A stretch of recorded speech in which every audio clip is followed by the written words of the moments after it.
I interacted with plenty of people, and I still do. I'm an interactor, can't help myself. I need that.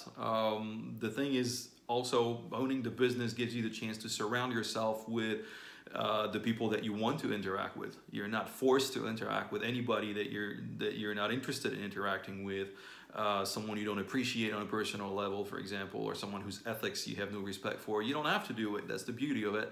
So that's your chance to interact with plenty of people and plenty of the right people. So you can really get to choose your circle of acquaintances and friends and business partners and business relations. So that was actually the exciting part of the whole thing, is that I got to meet a whole lot of people, joined business clubs, entrepreneur clubs of different kinds, got also a bit of financing from structures such as Réseau Entreprendre in France that provide you with money. They loan you money, but they also make you gather on a monthly basis with 12 to 15 other entrepreneurs who are pretty much around the same business stages you are at that time, and organize business lunches with those guys to interact about what it's like to run a business. It's not necessarily a business network in terms of, I have this good customer for you, you should speak to him and blah blah blah. Can you send some customers to me? This is not the way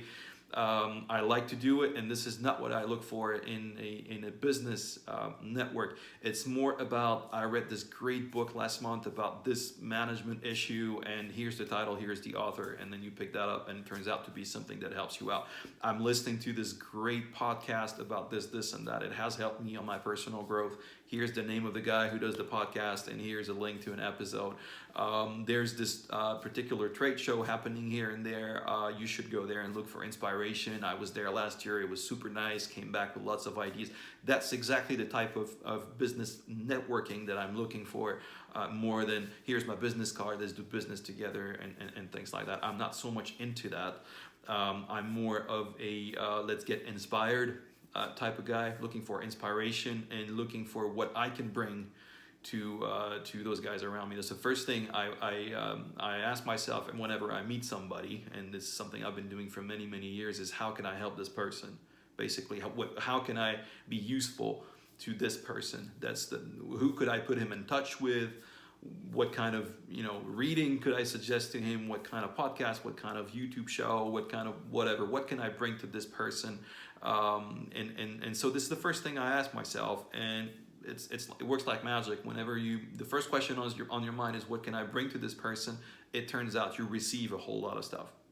If you approach it the other way around, which is what a lot of people do in networking, they approach it from the angle of what could this person bring to me, you're dead wrong about it. Because the thing is, you can never be sure right now what you need from this person. You might not need this person for another 3 years. It doesn't matter.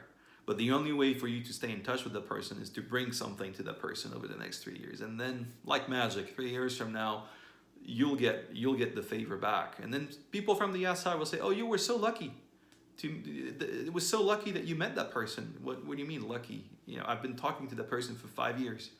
Not once the business topic came up in 5 years. And then the day the business topic came up after 5 years, of course, then that person had something interesting for me. But it only happened because in the first 5 years, we chatted every chance we got once a month on 150 different topics that were completely not related. And then, of course, 5 years later, that person had the right name, address, and contact information for me all of a sudden. And that's what some people call luck. That's not luck. That's just being a human being and interacting with people and giving stuff and not expecting anything in return. Because you just never know. Sometimes it's really not clear. You're not clear even what you need. You're in a certain situation. You have no idea that you need this book. You don't even know it exists. So you cannot presume that this person can bring it to you or not bring it to you. You have no idea what that person has read or not read. So just go with the flow and have just conversations and not expect anything precise from people. Whatever needs to come up will come up eventually.